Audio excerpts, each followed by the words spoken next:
Hello guys, स्वागत है आपका Dinesh sir live study YouTube channel पर। मैं हूं अमित सर और आज हम लोग डिस्कस करने वाले हैं क्या इंपॉर्टेंट चीजें हैं जो फर्स्ट ईयर इंजीनियरिंग स्टूडेंट को ध्यान रखना है। फर्स्ट ऑफ ऑल कॉन्ग्रेचुलेसन, आप सबका एडमिशन हो चुका है अच्छे से अच्छे कॉलेजेस में।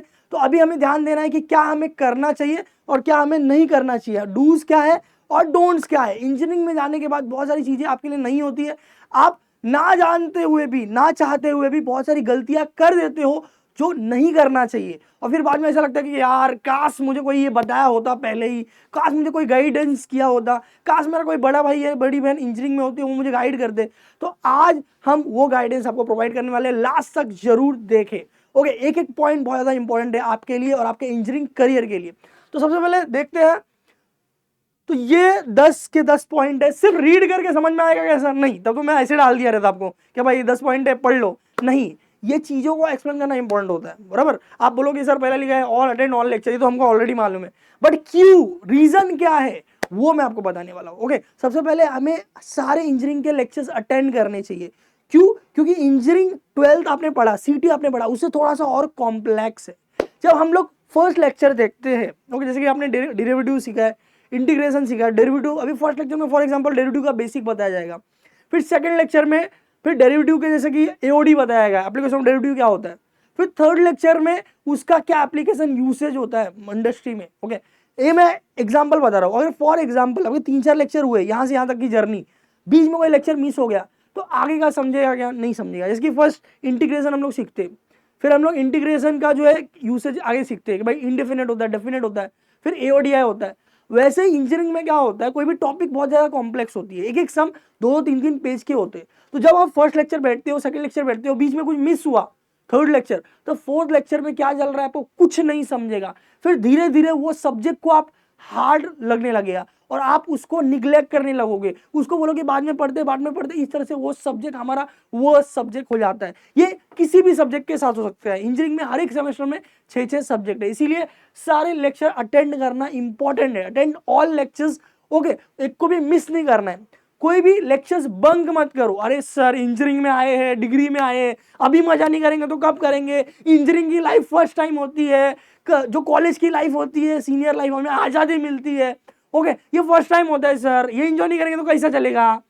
तो गाइज आप एंजॉय करो ना, कौन बोल रहा है, एंजॉय बिल्कुल करो। ओके, आपको 7 दिन के वीक, जो वीक अपना होता है 7 दिन का होता है, उसमें 2 दिन छुट्टी मिलती है, सैटरडे संडे ऑफ रहता है। मंडे टू फ्राइडे आपके लेक्चर्स होंगे, किसी का 8 से 4 टाइमिंग है, किसी का 9 से 5 टाइमिंग है, बराबर। तो आप जो एंजॉयमेंट करना चाहते हो, एंटरटेनमेंट करना चाहते हो, फ्रेंड के साथ बिल्कुल करो, बाहर जाओ, घूमने जाओ, मूवीज के लिए जाओ, एंजॉय करो, आपकी डिग्री लाइफ है। बट सैटरडे संडे को करो, ओके, और मम्मी पापा को बता के करो कि भाई मंडे टू फ्राइडे हम लोग डेली लेक्चर देखते हैं, थक जाते हैं, थोड़ा सा रिफ्रेशमेंट चाहिए, बराबर। तो फ्रेंड लोग हैं, ये सब मेरे फ्रेंड्स लोग हैं, इनके साथ हम लोग मूवी के लिए जा रहे हैं या आउटिंग के लिए जा रहे हैं, जो भी कर रहे हैं सैटरडे संडे को करो, बता के करो, पेरेंट्स को भी अच्छा लगेगा। आपको एक जिम्मेदार मैच्योर स्टूडेंट बनना है, रिस्पॉन्सिबल स्टूडेंट बनना है, जिसको पेरेंट्स को, स्टूडेंट को, ओके, आप दोनों रिस्पॉन्सिबल का आपका रिलेशन मेंटेन रहे, ओके, स्ट्रांग रहे, और आपके पेरेंट्स को आपको प्राउड हो, ओके, उनको ऐसा ना लगे कि अरे इसके ऊपर मैं देखते रहूं, भाई ये मोबाइल में क्या कर रहा है, कहाँ क्या कर रहा है, ऐसा नहीं, आपके ऊपर एकदम आप सब ऑलरेडी सब सामने से बताओगे पेरेंट्स को, तो उनको और अच्छा लगेगा, ओके, और आपको रिस्पॉन्सिबल लगेगा, रिस्पॉन्सिबल स्टूडेंट। ओके, एक भी लेक्चर बंक नहीं करेगा, रीजन वही था कि क्या होता है, एक लिंक होता है, एक चैप्टर कंप्लीट होने में 8 से 10 लेक्चर लगते हैं। अगर बीच का आप कुछ छोड़ दोगे तो आगे आपको कुछ समझेगा नहीं, क्योंकि पूरी जो टॉपिक्स होती है वो रिलेटेबल होती है इंजीनियरिंग में। ओके, 12th में कैसा था, हाँ ये चैप्टर नहीं किया, ये टॉपिक नहीं किया तो आगे का समझ जाता था, बट इंजीनियरिंग में ऐसा नहीं होता है। दूसरा, start study from now, don't wait for exam time. 12th में हम लोग क्या करते थे, भाई एग्जाम आएगा उसके 1-2 महीने पढ़ के टॉप मार लेंगे आराम से। इंजीनियरिंग में ऐसा नहीं होता है। क्या होता है देखो, आप 12th में पढ़ रहे थे, पूरा साल पढ़ रहे थे, लास्ट में एग्जाम था। अभी आपका एडमिशन हो चुका है, आई थिंक आज 14 सितंबर है, ओके, 13-14 सितंबर जो भी है, ओके, तो सितंबर आ चुका है, अक्टूबर नवंबर दिसंबर के एंड में कहीं ना कहीं एग्जाम होगा। वो तो फाइनल एग्जाम की मैं बात कर रहा हूँ, बीच में आपका टर्म एग्जाम भी होगा, और टर्म एग्जाम आपके फाइनल एग्जाम के मार्क्स में काउंट होता है। 12th में क्या होता था कि नहीं भाई ऐसा नहीं होता, बीच में कोई भी एग्जाम हो उससे कोई मतलब नहीं, फाइनल जो एग्जाम होगा वही काउंट होता है। ऐसा नहीं होता है इंजीनियरिंग में टर्म एग्जाम आपके टोटल मार्क्स जो जिससे आपके सीजीपीआई ग्रेडिंग काउंट की जाएगी उसमें वो काउंट होता है। तो जो आपके टर्म एग्जाम होंगे अभी नेक्स्ट मंथ में वो भी इंपॉर्टेंट है, आपका फाइनल एग्जाम होगा वो भी इंपॉर्टेंट है। फाइनल एग्जाम के पास वो एक प्रैक्टिकल्स होंगे, वो भी इंपॉर्टेंट है। तो आपको क्या करना है, आपको एग्जाम टाइम का वेट नहीं करना है, अभी से साथ साथ में पढ़ते जाना है। क्या होता है गाइस, देखो मैं बताता हूँ, फॉर एग्जांपल मुझे एक बकेट भरना है, बराबर, मुझे एक बकेट भरना है, तो रोज में अगर एक एक मग डालते रहूंगा पानी, जैसे आज मैंने डाला, फिर कल मैंने डाला, परसों मैंने डाला, तो रोज में डालूंगा, मुझे उतना बोलते ना कुछ मालूम नहीं पड़ेगा। बट अगर किसी ने बोलते नहीं भाई आज ही बकेट भरना है, अभी के अभी भरना है, पट डाल, तो मैं एक मग से डाल रहा हूँ, दूसरा मग, तीसरा मग, चौथा मग, तो मुझे हाथ में पेन होने लगेगा, क्योंकि मैं कंटिन्यूसली काम कर रहा हूँ बिना एनी स्टॉप, बिना एनी रेस्ट। समझ आ रहा है? वैसा ही होता है एग्जाम के टाइम में भी। आप डायरेक्टली एग्जाम के टाइम पढ़ने जाओगे, कुछ समझेगा नहीं, बाउंसर जाएगा, फिर आपको सब्जेक्ट से हार्ड लगने लगेगा, आपको लगेगा मैं इंजीनियरिंग क्यों ले लिया। समझ में आ रहा है? बट आप अगर धीरे धीरे आज का काम आज करो, आज 2-3 लेक्चर हुए, आज के आज कर लो, बराबर, तो आपको एकदम इजी लगेगा, आपको किसी बाहर की कोचिंग क्लास वगैरह की भी जरूरत नहीं पड़ेगी। और इंजीनियरिंग में सबसे इंपॉर्टेंट यही होता है, फर्स्ट ईयर में तो खैर सब्जेक्ट्स के क्लासेस वगैरह मिल जाते, फर्स्ट ईयर के बाद second, third year, fourth year में क्लासेस वगैरह नहीं मिलते सब्जेक्ट्स के, आपको खुद पढ़ाई करनी पड़ती है, क्योंकि आप डिग्री में आ चुके हो। डिग्री मतलब क्या, सेल्फ स्टडी करना है आपको, खुद का नोट्स खुद बनाना है, कोई बुक नहीं होता है। टेक्स्ट बुक था पहले 12th में आपको, अभी कोई टेक्स्ट बुक नहीं है, ये टॉपिक है, ये टॉपिक के लिए ये बुक है, ये टॉपिक के लिए ये बुक है, ये टॉपिक के लिए ये बुक है। खैर आपको फर्स्ट ईयर में तो बहुत सारी बुक्स मिल जाते हैं जो सब असेंबल करके देते हैं एक बुक में, बराबर, बहुत सारे ऐसे पब्लिकेशन होते हैं, ओके, या क्लासेस के नोट्स वगैरह मिल जाते हैं ऐसा। बट जब आगे जाओगे सेकंड थर्ड ईयर में, तो सारे सब्जेक्ट के नोट्स आपको ऐसे नहीं मिलेंगे, आपको खुद का नोट्स खुद बनाना पड़ेगा, लाइब्रेरी जाना पड़ेगा, जो कौन कौन से बुक्स है, ओके, विले की बुक है, ये पब्लिकेशन का बुक है, ऑक्सफोर्ड का बुक है, इसमें से एक एक टॉपिक का निकाल निकाल के नोट्स बनाना पड़ता है, बराबर। तो ये अभी से थोड़ा थोड़ा करोगे तो आपको हैबिट आएगी, अचानक करोगे तो नहीं होगा। Make your own notes, don't depend on too many books, बराबर। देखो अभी एग्जाम के टाइम पे हाँ ये पब्लिकेशन से ये वाला चैप्टर, ये पब्लिकेशन से ये वाला चैप्टर, ऐसा तो नहीं कर पाओगे, ऐसे तो नहीं पढ़ पाओगे। 300 का ये पेज का बुक है, 200 पेज का ये बुक है, ऐसा तो एग्जाम में लेके नहीं पढ़ोगे ना। तो स्टार्टिंग से खुद का नोट्स बनाना है। वो कैसे करें सर? याद रखो, जो क्लास में हो रहा है, आप लेक्चर्स अटेंड कर रहे हो कॉलेज के, क्लास के लेक्चर में जो न्यूमेरिकल्स हो रही है, जो टॉपिक्स हो रहा है, वही इंपॉर्टेंट है। एग्जाम में आपको वही हिट होगा, ओके, और वैसे टाइप के ही समझ आएंगे वैल्यू चेंज करके। क्यों? क्योंकि आपको भले लेक्चर बोरिंग रहेंगे बट अटेंड करो, रीजन यही है। क्या होता है देखो, जो प्रोफेसर आपका 10 साल से 12 साल से वही पढ़ा रहा है, वो पढ़ा पढ़ा के पक चुका है, उनको ही मालूम है भाई ये स्टूडेंट लोग रोज लेक्चर अटेंड नहीं करने वाले, तो उनको भी सिलेबस कंप्लीट करना होता है। वो लोग क्या करते हैं, उनको मालूम है सिलेबस कितना भी चेंज हो, यही चीज इंपॉर्टेंट है, बराबर, यही चीज। मैट्रिसेस बोला तो उसमें भाई MAX फॉर्म है या ऑर्थोगोनल फॉर्म हो गया, यही इंपॉर्टेंट है, यही एग्जाम में बार बार आता है। तो वो हमेशा इंपॉर्टेंट चीजें ही कराती है, कोई भी सब्जेक्ट हो, कोई भी टीचर हो, कोई भी फैकल्टी हो, वो इंपॉर्टेंट चीजें ही आपको कराएंगे। बस उसी चीज को नोट्स में अपने को लेना है, उसी चीज का नोट्स बनाना है। तो क्लास का जो लेक्चर हो रहा है उसका नोट्स नोट डाउन करना मोस्ट इंपॉर्टेंट है। स्टार्टिंग से आप नोट डाउन करके वो याद रखो, एग्जाम में आपको वही टाइप के सम्स आएंगे, वही क्वेश्चन पूछे जाएंगे, वही टॉपिक्स पूछे जाएंगे, उसके बाहर से नहीं आएगा। more than 80% उसी नोट से आएगा। ये मेरा पर्सनल एक्सपीरियंस भी है, ओके। मैं ऑलरेडी एक इंजीनियर हूँ, मैंने MBA भी किया है, बराबर। तो इंजीनियरिंग के स्टडीज के टाइम से जो एक्सपीरियंस है हमारा, जो अभी तक है, वो मैं आपको आपके साथ शेयर कर रहा हूँ, करेक्ट। तो याद रखो, ये जो सीक्रेट बात है याद रखना है भाई, हर एक सब्जेक्ट का बुक बनाना, ये एक ही सब बुक में, बॉयज लोग तो एक ही बुक में सब लपेट देते हैं, चारों के चारों सब्जेक्ट। बट आपको मैं बोलूंगा कि हाँ, आप क्या करो, एटलीस्ट एक सब्जेक्ट का एक बुक बनाओ, उसी में प्रैक्टिस भी करो, उसी में क्लास के नोट्स भी लिखो, ओके। जो नोट्स आप क्लास में लिखोगे, याद रखना वही इंपॉर्टेंट है, वही आएगा। That is the secret formula to top in engineering, okay. वही एग्जांपल्स भी कभी कभी ऐसा होता है कि जो टीचर ने कराया सेम टू सेम वैसे एग्जांपल है, और भले पेपर यूनिवर्सिटी सेट कर रहा है, पर जो तुम्हारा क्लास का प्रोफेसर है वो 10 साल से पढ़ा रहा है, उसको मालूम पड़ चुका है कि भाई क्या इंपॉर्टेंट टॉपिक है, कहाँ से वो पूछे जाएंगे, ओके। टू मैनी बुक्स के ऊपर डिपेंड नहीं पड़ना है। एग्जाम के टाइम में आप 4 बुक्स कैसे पढ़ोगे, एक ही बुक पढ़ोगे ना, बराबर। और आपको 3 से 4 महीने में एग्जाम है, ऐसा भी नहीं भाई 1 साल पढ़ा हुआ है आराम से करेंगे, correct. That is the important thing. Make good friend, don't join multiple group for fest और को curricular activity. Make good friend circle, join any one group. देखो अब इसमें मैं थोड़ी सी बोल रहा एलोब्रेशन देना चाहूंगा। देखो आपको कॉलेज में फेस्ट होता है, बराबर, कोई ना कोई टेक्निकल फेस्ट होगा या इंजॉयमेंट का फेस्ट होगा, या कोई अलग अलग ग्रुप होता है, किसी में एम्बर सेल, ई सेल होता है, किसी में फेस्ट का कोई ग्रुप होता है, किसी में डेकोरेशन का कोई ग्रुप होता है, ओके, कोई एक्टिविटीज होती है, ओके, ड्रामाज होता है, बहुत सारे स्पोर्ट्स का टीम होता है, कल्चरल एक्टिविटी की अलग टीम होती है, म्यूजिशियन का अलग ग्रुप होता है, बराबर। तो आप कॉलेज में जाओगे तो आपको बहुत कुछ मिलेगा, बहुत कुछ, ओके। मैं क्या करूँ, ये करूँ कि वो करूँ, स्टडी भी करना है कि मैं कुछ भी नहीं करूँ, दुनिया से एकदम अलग हो जाऊँ, सिर्फ पढ़ाई पे फोकस करूँ, या मैं ये भी ग्रुप करूँ, ये भी करूँ, वो भी करूँ, क्या करूँ सर? तो मैं आपको गाइड कर रहा हूँ, ओके। ये देखो यहाँ पर मैंने ऑलरेडी लिखा है ज्वाइन एनी वन ग्रुप। मैंने ऐसा लिखा गया कि डोंट ज्वाइन एनी ग्रुप, नहीं, मैंने बोला join any one group. College में कोई फेस्ट वगैरह हो रहा है, कोई अदर स्पोर्ट्स की ग्रुप है, म्यूजिशियंस का ग्रुप है या अदर एक्टिविटी का ग्रुप है, किसी एक ग्रुप को ज्वाइन करो। ये इंपॉर्टेंट होता है। किस चीज के लिए मैं बताता हूँ। और मल्टीपल ग्रुप ज्वाइन नहीं करना है। इससे क्या होता है, देखो जब आप मल्टीपल ग्रुप्स ज्वाइन करोगे, जैसे फेस्ट में 2-3 ग्रुप है, ओके, डेकोरेशन का एक ग्रुप है, कोई जो क्रिएटिविटी होती है, ड्रामाज है, वो सब का एक ग्रुप है, मैंने मल्टीपल ग्रुप ज्वाइन कर लिया, तो अब उनकी प्रैक्टिस होगी तो बुलाएंगे, हमारा लेक्चर मिस होगा। इनका कोई ग्रुप है उसमें मैंने ज्वाइन किया, वो प्रैक्टिस के लिए बुलाएंगे, वो मिस होगा। मैंने स्पोर्ट्स ज्वाइन किया है तो स्पोर्ट्स वाले प्रैक्टिस के लिए बुलाएंगे तो लेक्चर मिस होगा। अब बहुत सारे ग्रुप आप ज्वाइन करोगे तो ऐसा ही होगा, बहुत सारे लेक्चर आपके मिस हो जाएंगे, बराबर। उतना आप कॉप अप नहीं कर पाओगे, उतना आप कवर नहीं कर पाओगे। बट अगर कोई एक ग्रुप आप ज्वाइन करोगे, अगर तो दिन में उनका अगर आधे घंटे का प्रैक्टिस होता है या 1 घंटे का, या हफ्ते में 3 दिन ही होता है, बराबर, ये 2 दिन ही होता है, ऐसा ही होता है ग्रुप में। जब आप कॉलेज में आओगे तो ऐसा ही होता है। तो आपको कोई एक लेक्चर मिस होगा या हफ्ते में 2 या 3 लेक्चर मिस होगा, जो आप आराम से कवर कर लोगे फ्रेंड्स की हेल्प से। बट मल्टीपल ग्रुप ज्वाइन करोगे तो क्या होगा, नहीं कर पाओगे। तो कौन सा एक ग्रुप ज्वाइन करूँ सर, जो आपको पसंद है। आपको पसंद क्या है, बचपन से क्या पसंद है, आपको स्पोर्ट्स पसंद है, बहुत सारे में क्रिकेट का ग्रुप होता है वो ज्वाइन कर सकते हो, फुटबॉल का होता है वो ज्वाइन, जो भी आपको पसंद है वो ज्वाइन करो। किसी भी ग्रुप, रैंडम ग्रुप में मत जाओ। अब म्यूजिशियन आपको पसंद है, म्यूजिशियन से रिलेटेड क्रिएटिविटी, वो उसका कोई ग्रुप होगा कल्चरल एक्टिविटी का, वो ज्वाइन कर सकते हैं। फेस्ट का कोई ग्रुप है वो भी ज्वाइन कर सकते हैं। किसी एक ग्रुप को ज्वाइन करो। उसका डिसएडवांटेज एडवांटेज मैं दोनों बताता हूँ। एडवांटेज फर्स्ट ऑफ ऑल, पहले तो बताओ कि एक ग्रुप ज्वाइन करोगे तो आराम से लेक्चर मैनेज हो जाएगा। अगर एक मतलब हफ्ते में 2-3 बार प्रैक्टिस होता है, 2-3 लेक्चर आराम से मैनेज कर लोगे। मल्टीपल ज्वाइन करोगे मैनेज नहीं होगा, स्टडी में इम्पैक्ट पड़ेगा। तो क्या सर मैं कुछ नहीं ज्वाइन करूँ, नहीं, कोई एक ग्रुप ज्वाइन करो। इससे क्या होता है कि भाई स्टडी के साथ साथ हमें सिर्फ स्टडी नहीं करना है भाई, सिर्फ पढ़ाकू इंजीनियर नहीं बनना है। अपने को एक होना चाहिए कि भाई 10 जन अगर सामने प्रेजेंटेशन आया, प्रोजेक्ट का प्रेजेंटेशन है, आपको अभी जब आप सेकंड ईयर में जाओगे एक मिनी प्रोजेक्ट होगा, थर्ड ईयर में एक मिनी प्रोजेक्ट होगा, फाइनल ईयर में एक बड़ा प्रोजेक्ट होगा, मेगा प्रोजेक्ट, बराबर। फिर आगे जाके कहीं ना कहीं आपको इंटरव्यू फेस करना है, इंटरव्यू में 3-4 लेवल तो ग्रुप डिस्कशन वगैरह करना है। तो ये सब क्या अचानक से होता है, अचानक से आपके अंदर आ जाएगा एकदम शक्तिमान की आत्मा, नहीं, आपको पहले से प्रिपेयर करना पड़ता है। कोई एक ग्रुप आप ज्वाइन करोगे तो उनके साथ फ्रेंड सर्कल रहेंगे, उनके साथ आप उठोगे बैठोगे।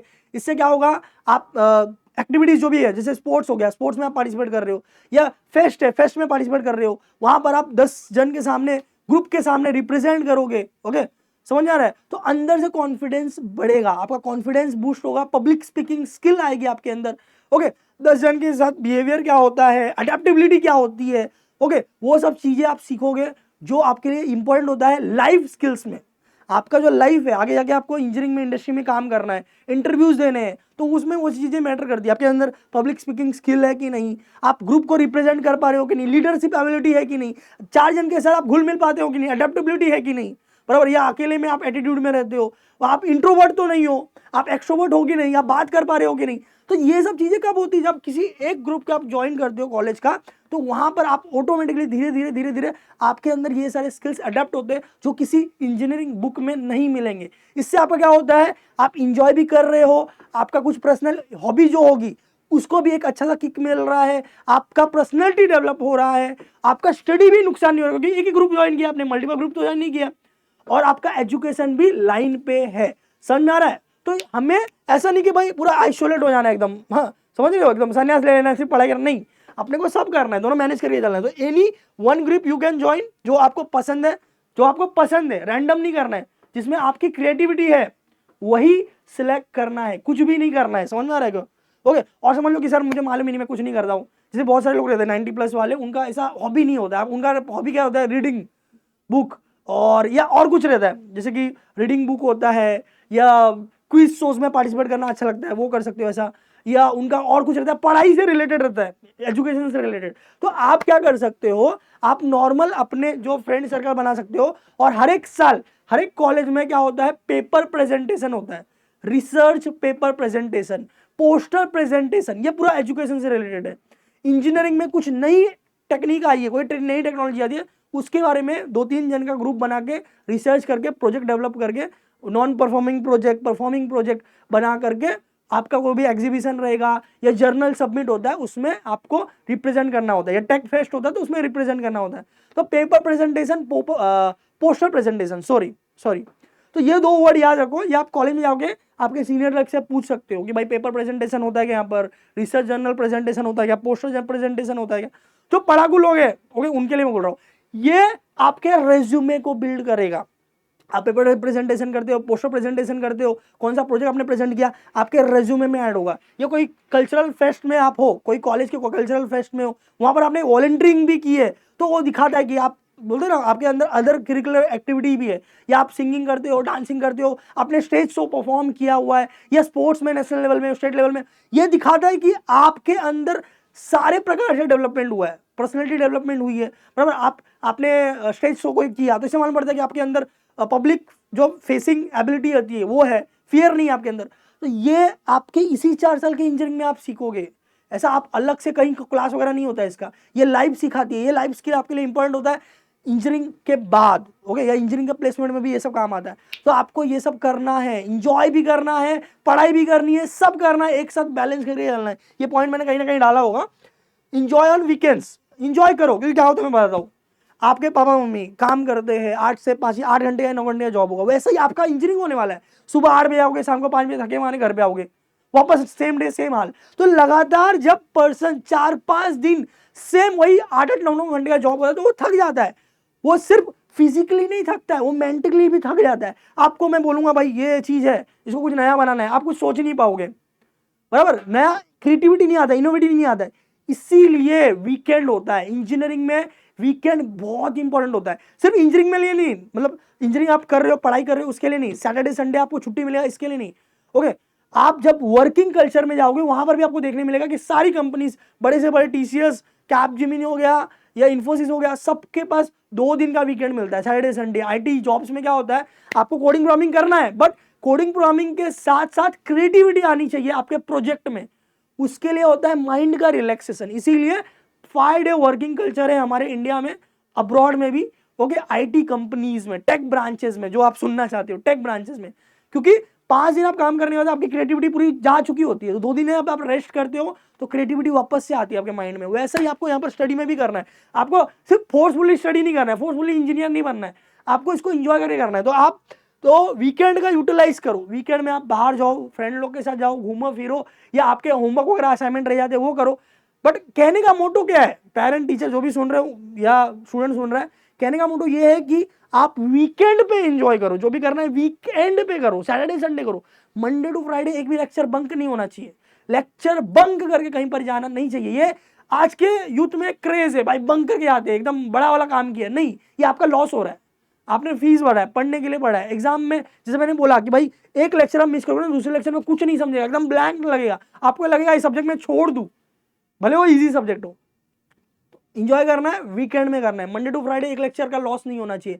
फ्रेंड्स भी कोई बोल रहे कि अरे चलो आज बंक करके मूवी लेके जाते, हाँ जाते हैं ना, बिल्कुल जाते हैं। कब जाते हैं, सैटरडे का प्लान करते हैं, सैटरडे का देते, फ्राइडे को फर्स्ट शो देखने की जरूरत है क्या? आप सेकंड शो भी देख सकते हो, ऐसा जरूरी तो नहीं फर्स्ट डे भी होना चाहिए भाई हमको मिलेगा गिनीज वर्ल्ड ऑफ रिकॉर्ड का एकदम ये सीरीज, नहीं ना, ओके। तो डेट शुड भी, आप मैच्योर हो, मतलब कहने का मतलब क्या है, आप मैच्योर है। लैक ऑफ रुपीज अगर आपके पेरेंट आपके लिए स्पेंड कर रहे हो तो आप मैच्योर हो, आपको मैच्योरिटी के साथ डिसीजन लेना है। यस बोलने भी आना चाहिए आपको और नो बोलने भी आना चाहिए, ओके। रीजन देना भी आपको आना चाहिए, ओके। समझ में आ रहा है क्या? आपको ऐसा लग रहा है मेरे फ्रेंड को ना बोल दूंगा बुरा मान जाएगा, आप रीजन देके ना बोलो, ओके। चीजों को कस्टमाइजेशन करना सीखो, ताकि आपका एंटरटेनमेंट वाला सेक्टर जो है पार्ट वो भी बना रहे और स्टडी वाला पार्ट भी बना रहे, लॉस ना हो। तो आपको क्या करना है, यहाँ पर देखो, वीकेंड में एंजॉय करना है। कोई भी प्लान वीक डेज में नहीं बनाना है।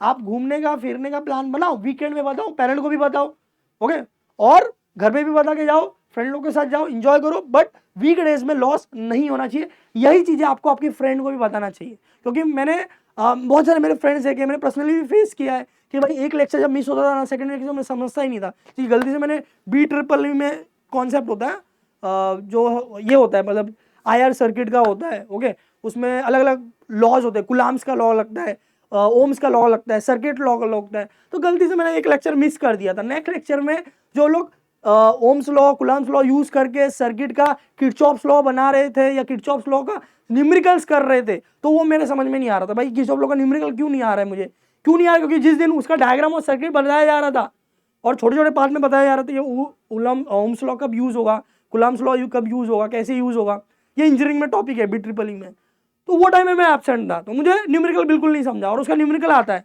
10 मार्क का 12 मार्क का न्यूमेरिकल आता है BEE में। मैंने ये एक छोटा सा एग्जाम्पल दिया, ऐसा हर एक सब्जेक्ट में होता है। आपको ऑब्जेक्टिव्स नहीं आने वाले एग्जाम में, ये पहले दिमाग में घुसाओ, ऑब्जेक्टिव नहीं आने वाला है कि आप निकल जाओगे। आपको 10 मार्क का 12 मार्क का 15 मार्क का 20 मार्क का सम्स आता है, न्यूमेरिकल आता है, बड़े बड़े आंसर डेरिवेशंस आते हैं, तो एक भी मिस होता है तो आगे का कुछ नहीं समझता है, फ्रैंकली स्पीकिंग। ओके, और मैं एज अ टीचर नहीं बोल रहा हूँ, एज अ काउंसलर नहीं बोल रहा हूँ, मैं एज अ फ्रेंड आप समझ सकते हो, एज अ बड़ा भाई आप समझ सकते हो कि आपको गाइड कर रहा हूँ कि जो गलतियां ओके और लोगों ने किया, मैंने कभी कभी की, ओके, तो आप बिल्कुल मत करो, आपसे लॉस होगा ये। Don't plan anything on weekdays, complete your journals. Okay, कभी कभी लेक्चर गलती से मिस भी हो जाता है, हम बीमार पड़ जाते हैं, बट प्रैक्टिकल्स नहीं करना है गाइस। प्रैक्टिकल में क्या होता है कि आप प्रैक्टिकल जब करने जाते हो, करने के बाद आपको एक जर्नल होता है, फाइल्स होते हैं, फाइल्स में हमें जर्नल कंप्लीट करना होता है हर एक प्रैक्टिकल का, तो वो कंप्लीट होना चाहिए, बिकॉज उसके ऊपर मार्क्स है, और वो मार्क्स कब ऐड होंगे, आपके फाइनल CGPA में वो इंटरनल टर्म से ऐड होता है, टर्म वर्क में ऐड होता है, तो वो इंपॉर्टेंट है। प्रैक्टिकल पे मार्क्स है, प्रैक्टिकल के जर्नल में मार्क्स है, तो वो मिस नहीं करना है, गलती से भी नहीं करना है, don't miss any practicals. Okay, और सबसे पहले प्रैक्टिकल जर्नल अपना कंप्लीट होना चाहिए, अपना, तुम्हारे भाई का। ओके, ऐसा ना हो कि आप कॉपी कर रहे हो।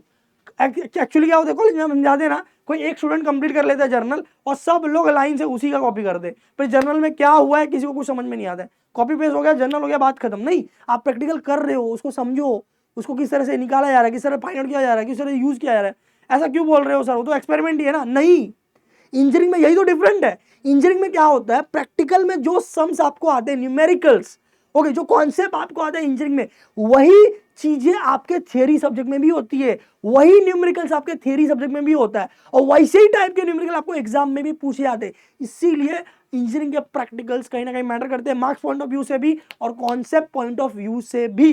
Okay, give importance and time to all subjects. अभी क्या होता है मैं बता रहा हूँ, आप कॉलेज में आओगे, सब आपको बोलेंगे यार मैथ्स बहुत हार्ड है, मैथ्स बहुत हार्ड है, अरे मैथ्स बहुत हार्ड है, मैकेनिक्स बहुत हार्ड है, मैकेनिक्स बहुत हार्ड है, केटी लगता है उसमें, केटी लगता है, केटी बहुत हार्ड है, BEE बहुत हार्ड है भाई, पहले से पढ़, नहीं तो केटी लग जाएगी, ऐसा सब आपको सीनियर लोग बोलेंगे।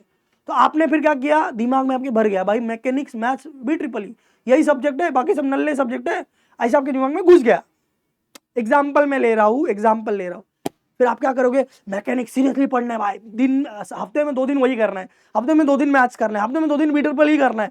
फिर आपने क्या किया, आपने भी फिजिक्स सब्जेक्ट है उसको निगलेक्ट कर दिया, केमिस्ट्री सब्जेक्ट है उसको निगलेक्ट कर दिया, सी प्रोग्रामिंग भी है आपको प्रैक्टिकल्स में, ये मुंबई यूनिवर्सिटी वालों को और पुणे यूनिवर्सिटी वालों को भी रहेगा, वो आपने निगलेक्ट कर दिया, बराबर, या कोई और सब्जेक्ट को आपने निगलेक्ट कर दिया। तो एट द एंड क्या हुआ कि आपका पूरा फोकस ये 3 सब्जेक्ट में है, बाकी 3 सब्जेक्ट आपका छोड़ दिए।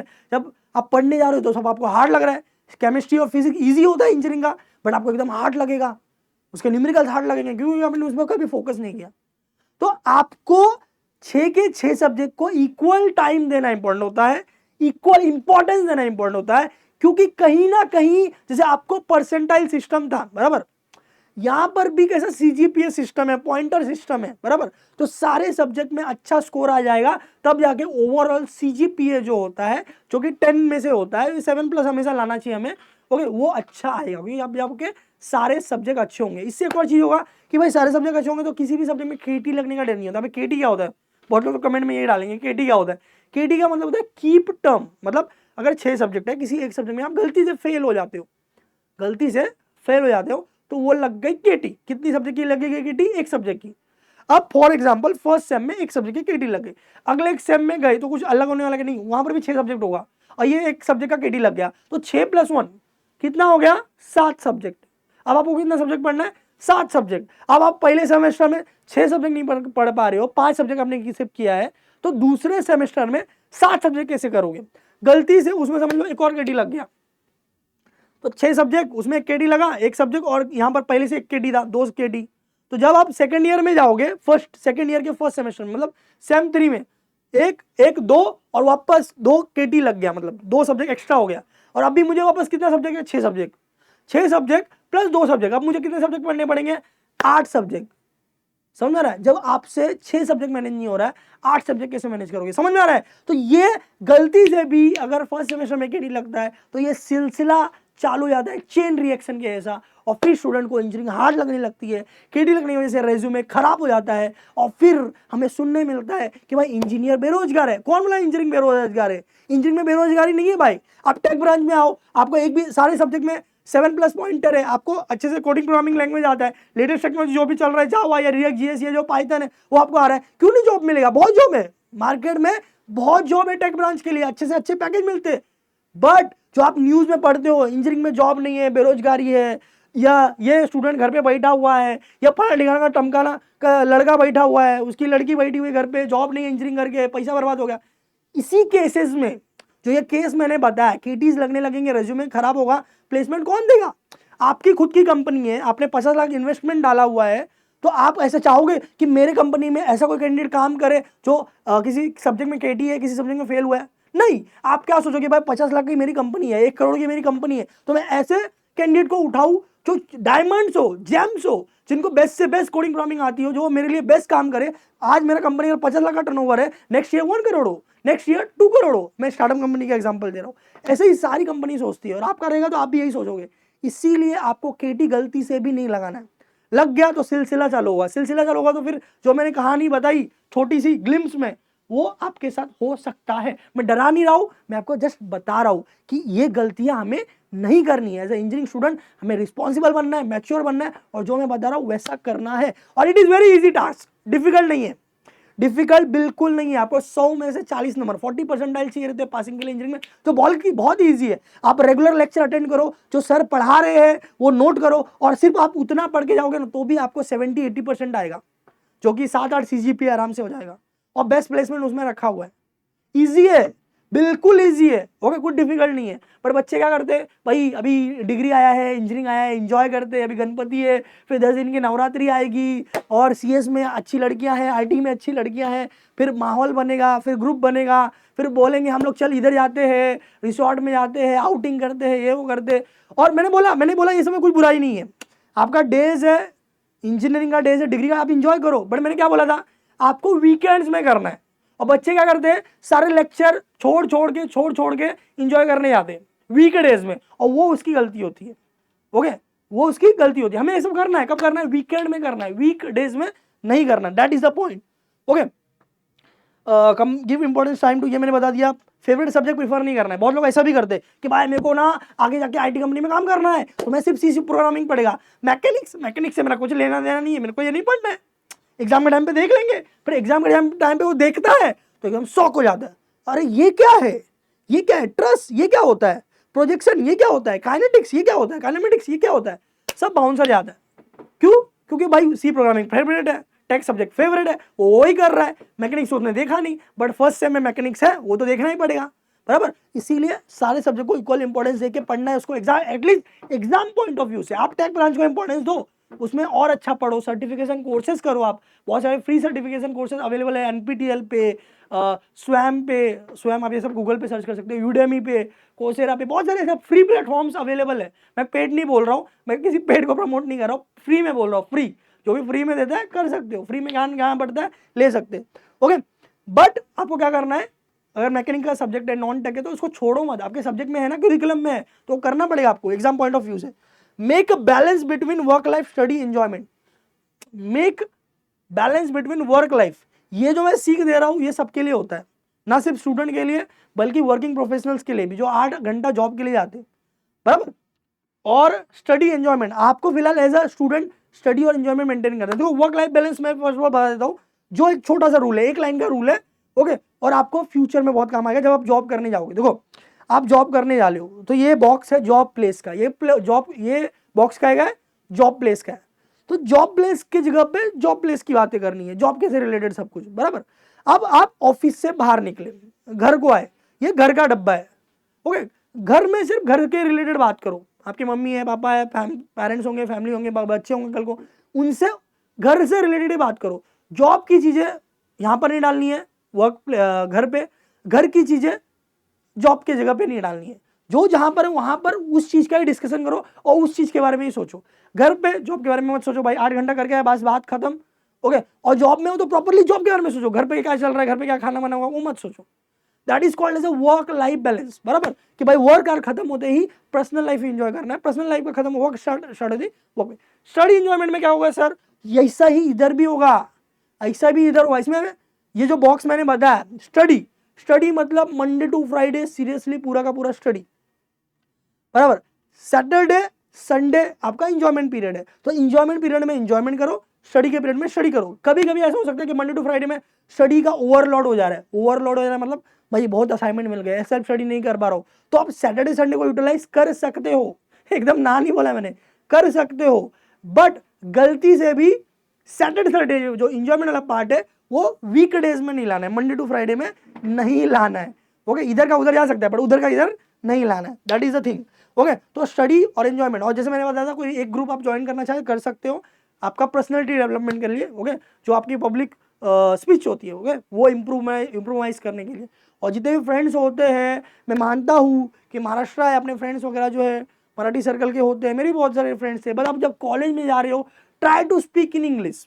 ओके, उनसे इंग्लिश में कम्युनिकेट करने का ट्राई करो, थोड़ा थोड़ा स्टार्ट करो, क्योंकि देखो क्या होता है मालूम है, हम कॉलेज में पढ़ रहे हैं, बराबर, फ्रेंड वगैरह है, फ्रेंड लोग के बाद में चलता है, बिल्कुल ऐसे जरूरी उन्होंने रूल थोड़ी ना बनाया कि इंग्लिश में बात कर रहे हैं, नहीं, मराठी में चलता है, हिंदी में भी चलता है, बराबर। और बहुत सारे प्रोफेसर जो है उनको भी मराठी सब समझता है, हिंदी सब समझता है, अपन बात कर सकते हैं, बराबर। बट क्या होता है एट द एंड जब आप फाइनल ईयर में जाते हो तो हमें फर्स्ट ईयर से आ जाते भाई अपनापन, भाई मराठी कसं आहे, केम छो, काय चाललंय, आज जेवणमध्ये काय आहे, बरोबर, ते आपल्या म्हणजे एक कनेक्टिव्हिटी झालेली आहे, बरोबर।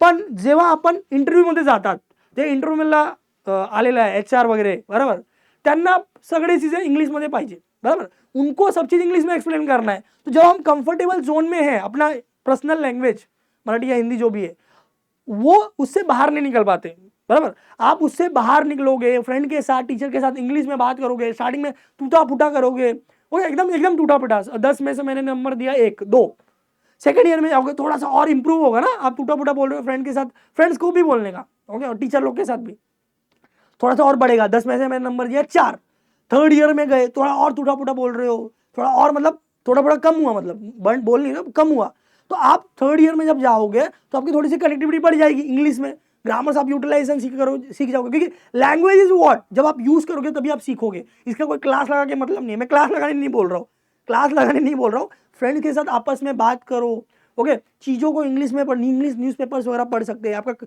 चीज़ें भी इंग्लिश है, कुछ इंग्लिश के जो कॉमेडीज वगैरह है या मोटिवेशनल स्पीच होता है ये सब देख सकते हो, ये आपके फायदे के लिए मैं बता रहा हूँ।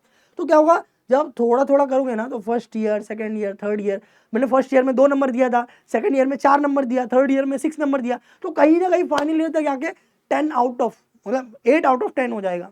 तो आप एबल हो जाओगे, आप कंफर्टेबल जोन से बाहर हो चुके हो, अब आपका कंफर्टेबल जोन है इंग्लिश, आप बिंदास कॉन्फिडेंस के साथ इंटरव्यू दे पाओगे, बड़े से बड़ा HR होने दो, एकदम अच्छे से अच्छा बोल पाओगे। Yes sir, tell me what I can do for you, yes sir, ask your question, okay, that is my resume, okay, I know this language, Java language, Python language and all, okay, tell me what is your question. तो आप अच्छे से answer दे पाओगे एकदम confidently, बराबर, और आपका placement best होगा। गाइस देखो, हमें 10 में से 10 लाना है, ये हमें ट्राई करना है, बट आपको 10 में से 10 है, बट आपके पास कॉन्फिडेंस नहीं है, कम्युनिकेशन स्किल वीक है, कहीं ना कहीं मेरे पास 10 में से एक और स्टूडेंट है, 10 में से 9 लाया उसने, थोड़ा ही कम है, थोड़ा ही कम है, ज़्यादा कम वाले को भी नहीं लेते, थोड़ा ही कम है, बट उसका कम्युनिकेशन स्किल अच्छा है, कॉन्फिडेंस लेवल अच्छा है, पब्लिक स्पीकिंग है थोड़ा सा, ओके, समझ में आ रहा है, एक्सट्रोवर्ट है, इंट्रोवर्ट नहीं है। तो कंपनी क्या करती है भाई, इसके पास नॉलेज के साथ साथ थोड़ा मैं एक्स्ट्रा भी मिल रहा है मुझे, बराबर, कम्युनिकेशन स्किल एंड ऑल, तो इसको हम लोग प्रीफर करते हैं प्लेसमेंट में, ऐसा भी होता है। इसीलिए मैं बोल रहा हूँ थोड़ा थोड़ा करोगे तो आदत बन जाएगी, बराबर। क्या होता है, जिम जाना कभी एक प्रॉब्लम है बहुत लोगों का, जिम नहीं जा पाते, एक दिन जाते फिर वही हाल। आप थोड़े से स्टार्ट करो, आप बोलो कि भाई मैं 10 मिनट ही जाएगा रोज, आज 10 मिनट गए, कल 2 मिनट, एक हफ्ते तक 10 मिनट गए, दूसरे हफ्ते 20 मिनट करो उसको, बराबर, धीरे धीरे धीरे, जब आप धीरे धीरे आदत डालोगे ना तो आराम से आप कर पाओगे। बट आप एक बार के बोलेंगे ना आज मुझे पूरा करना है, तो नहीं होता है, दैट इज द थिंग। वैसा ही लैंग्वेज है, आप थोड़ा थोड़ा रोज बोलोगे, 4 साल में आराम से आप सीख जाओगे, नहीं करोगे तो फिर कैसे होगा। Don't just go with the flow, group, use your brain wisely, okay, आपको फ्लो के साथ नहीं जाना है, ग्रुप के साथ नहीं। अभी मैं बोलता हूँ इंजीनियरिंग में क्या होता है, जब जैसे कि हम लोग Tier 2 कॉलेज में जब जाते हैं बराबर, तो फर्स्ट सेमेस्टर तो बराबर चलता है, सेकंड सेमेस्टर में बहुत सारे स्टूडेंट होते हैं, अरे यार क्या इंजीनियरिंग कर रहे, अपन पक रहे इधर, बोरिंग, अपन तो सो जाता, बड़ा बड़ा ख्वाब देखा था, चल ये घूमने जाते हैं, ये गार्डन घूमने जाते हैं, ये नेशनल पार्क जाते हैं, ये पुणे में बहुत सारी जगह है घूमने वाली, मुंबई में बहुत सारी जगह घूमने वाली, बोलते ग्रुप बन जाता है अपना, फ्रेंडशिप हो जाता है अच्छे से, अरे चल जाते हैं आज ये पब में जाते हैं, अरे इधर जाते। बट मैंने क्या बोला आपको, आप जाओ वीकेंड में जाओ, बट पब्लिक नहीं सुनती है, वीकडेज में आती है, फिर आप भी क्या, अरे चल एक दिन में क्या, एक दिन से क्या फर्क पड़ता है, एक बार से क्या फर्क पड़ता है, बराबर, बट फर्क पड़ता है। ये पहली बार आप जाओगे थोड़ा सा हिम्मत आएगा, अरे कुछ फर्क नहीं है, सेकंड टाइम जाओगे, थर्ड टाइम जाओगे, पीयर प्रेशर में आके मल्टीपल बंक्स चालू हो जाएंगे, आपको मालूम ही नहीं पड़ेगा, ना घर वालों को मालूम है ना आपको मालूम है आपके साथ क्या हो रहा है, बट आपका स्टडी में लॉस होते जा रहा है, और 2-3 लेक्चर आपने छोड़ा, फिर चौथे लेक्चर में तो पूरा ही ब्लैंक हो जाएगा, फिर क्या बोलोगे, इधर बैठा हूँ तो कुछ नहीं समझ रहा है, बाहर में जाऊंगा तो कुछ नहीं समझेगा, उससे अच्छा बाहर ही जाता हूँ, एटलीस्ट मैं इंजॉय तो कर आऊंगा, एग्जाम के टाइम में एमपी लेके पढ़ लेंगे, ऐसा होने लगेगा। समझ में आ रहा है आपको? तो अपने को फ्लो में नहीं जाना है, बहाव के साथ, और ग्रुप में नहीं जाना, अपना दिमाग यूज करना है, बराबर, दिमाग यूज को बोल सकते अरे यार जाते ना, सैटरडे को जाते, संडे को जाते, चलना। फ्रेंड लोग अगर आपके सच्चे फ्रेंड होंगे, वाइजली फ्रेंड होंगे तो मानेंगे, अगर कोई फ्रेंड नहीं जबरदस्ती कर रहा है कोई और, हाँ ठीक है काम करते, फिर आप बोलने लगे अरे यार मेरा पेट दुख रहा है, मेरा ये दुख रहा है, मेरा वो दुख रहा है, आज मैं नहीं जाऊंगा, मैं देखते बाद में देखते, हाँ मेरी मम्मी डांटेगी, कुछ भी आप रीजन दे सकते हो ना, रीजन देने तो आता है, ना बोलो बट प्यार से, ओके, रीजन दे के साथ, और उन्हें ना बोल दो, और आप लेक्चर अटेंड करो, आपके लिए क्या इंपॉर्टेंट है, मैटर क्या करते हैं, प्रायोरिटी क्या देना है, प्रायोरिटी सेट करना मोस्ट इंपॉर्टेंट होता है हमारे करियर में, जब आपको अगर सक्सेस लेना है तो, बराबर। क्योंकि देखो आप मूवी के लिए जाना है, फ्राइडे को भी वही मूवी रहेगी, सैटरडे को भी वही मूवी रहेगी, आप वीकडे में तो ऐसा नहीं स्टोरी लाइन चेंज हो जाएगा, नहीं भाई एनिमल में कुछ और हो गया, ऐसा तो नहीं ना, समझ में आ रहा है?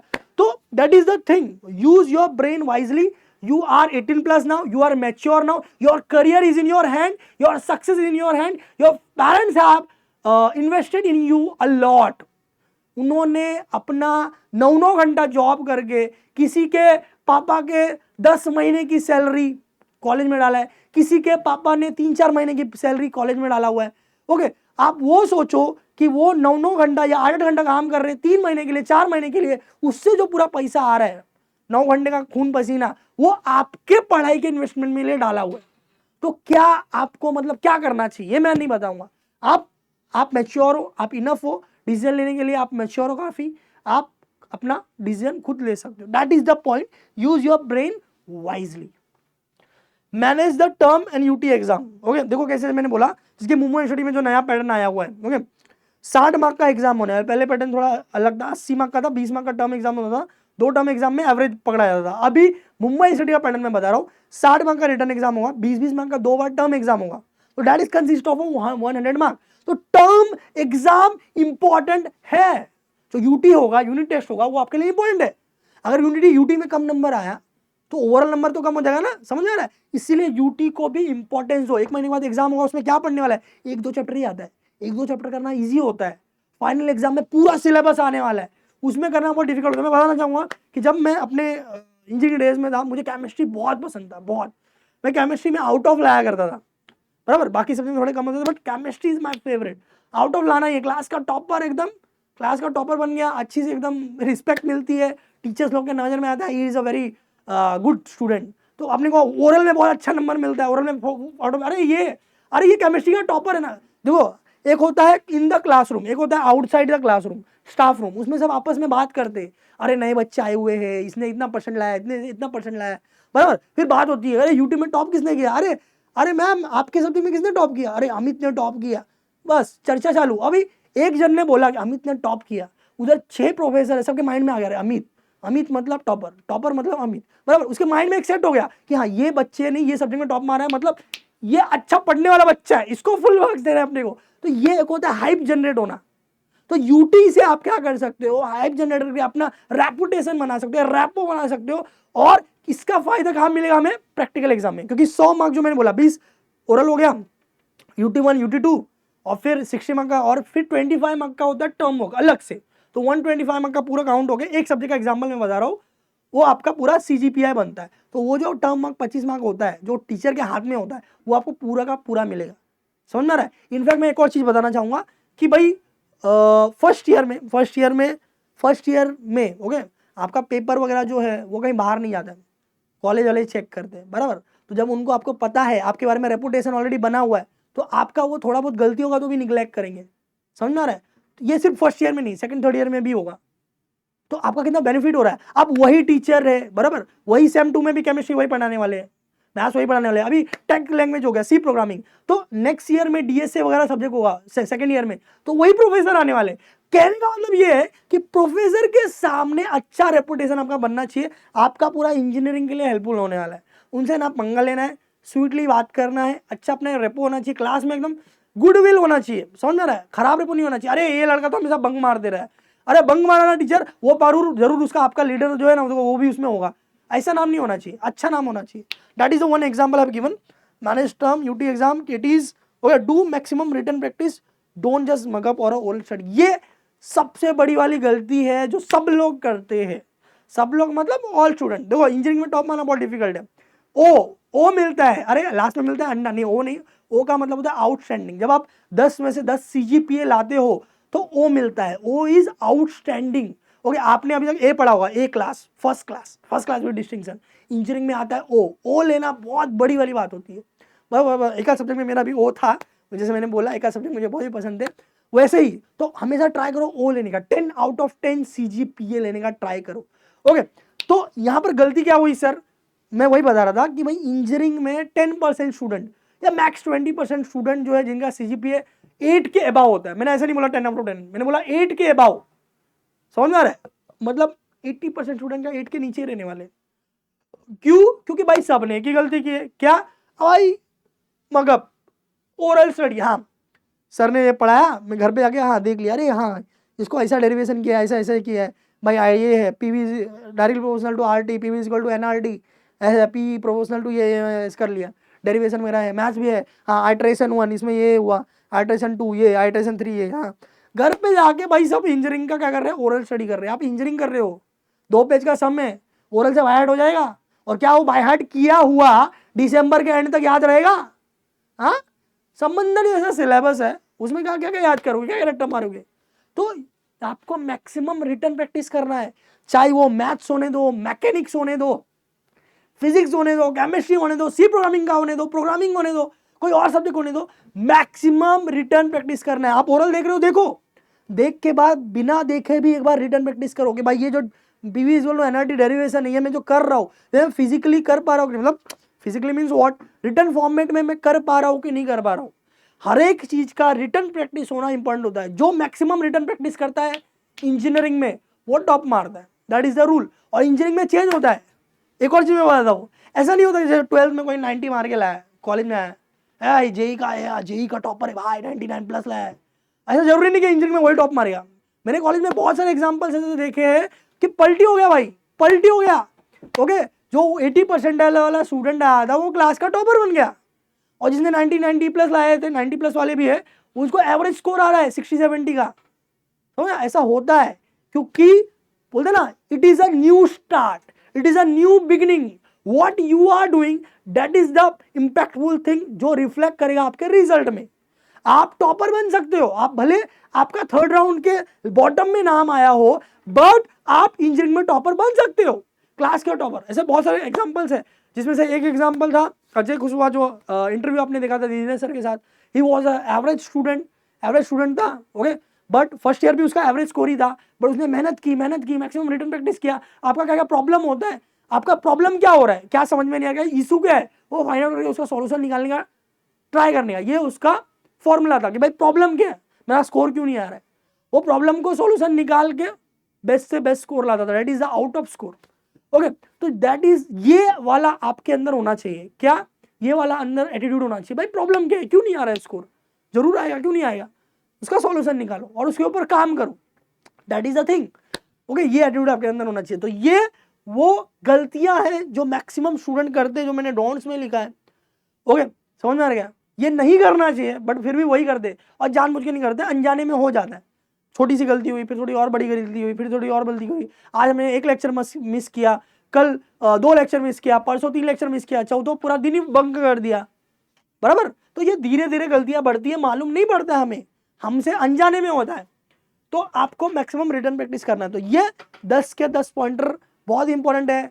आप इसका स्क्रीनशॉट ले सकते हो, फोटो ले सकते हो, ओके। और ये वीडियो का लिंक अगर आपको अच्छा लगा, जेन्युइनली आपको अच्छा लगा और आपके फ्रेंड्स वगैरह में शेयर करना चाहते हो तो फ्रेंड्स में शेयर कर सकते हो कि भाई क्या क्या हमें गलतियां नहीं करनी है, इंजीनियरिंग के लिए क्या इंपॉर्टेंट होता है। क्योंकि ये कोई लेक्चर नहीं है, बराबर, ये कोई लेक्चर नहीं है कि भाई ये मुंबई सिटी वालों को होगा पुणे, नहीं, ये इंजीनियरिंग का जर्नल चीज है, डूज एंड डोंट्स, जो हर एक स्टूडेंट को पता होना चाहिए कि भाई अनजाने में मेरे से क्या गलती होती है, क्या इंपॉर्टेंट होता है, क्या इंपॉर्टेंट नहीं होता है। सबसे मेन चीज अपने माइंड में रखना है कि भाई अभी सितंबर के बाद दिसंबर जो अपना ये जो फर्स्ट सेम होता है इसको हम लोग ऑड सेम बोलते हैं। ऑड सेम कभी भी छोटा होता है, इवन सेम बड़ा होता है, बराबर, कि फटक से एग्जाम आ जाएगा मालूम नहीं पड़ेगा। फिर सेकंड सेम में थोड़ा टाइम मिलता है हमें, उसका एग्जाम आने में टाइम लगता है। भाई दिसंबर जनवरी से स्टार्ट हुआ, बराबर, फिर मई में जाके कहीं ना कहीं एग्जाम होगा।